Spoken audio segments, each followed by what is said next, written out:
উজ্জ্বল ভাই, ওই যে মাল বাড়ি উজ্জ্বল ভাই আজকে আমাদের এখান থেকে একটা ফ্রিজ কিনেছে এবং উজ্জ্বল ভাই মিলিয়নের অফারে একটা গিফট পাইছে। তো গিফটটা কি পাইছে এবং গিফট পায় উজ্জ্বল ভাইয়ের অনুভূতিটা কি, খুব ভালো, তো খুব এটা ভালো। এটা একটু যদি শেয়ার করেন আমাদের সাথে। হ্যাঁ, গিফট তো বড় সাবজেক্ট না, আমি যে পাইছি এটাই আলহামদুলিল্লাহ।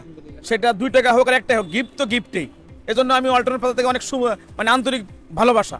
আচ্ছা, আপনি এটা ওয়ালটনের কোন শোরুম থেকে নিছেন একটু এটা বলেন? ওয়ালটন বলেন, Uttara 31 number house, 11 number sector, গরিবের নেওয়াজ। গরিবের নিউজ থেকে নিছেন জি, না? সেক্টর আচ্ছা, 11 সেক্টর 11 হাউস থেকে। 31। আচ্ছা, ঠিক আছে। Yes boss. আচ্ছা, ফ্রিজটা কি আপনি হলো এখানে নিজে ইউজ করবেন না ফ্যামিলি এটা পাঠিয়ে দিচ্ছেন? আমার নিজস্ব জন্য ইউজ করবো। আমি আরেকটা ওয়ালটন কিনছি, সেটা ময়মনসিংহ, ওটা আমার ফ্যামিলি ইউজ করে। এটা ফ্যামিলি ইউজ Yes. করে না?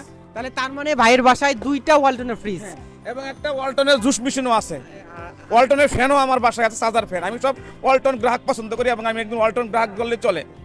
ছোট হোক বড় হোক, আমি ওয়ালটন ছাড়া কোনো জিনিস ইউজ করি না।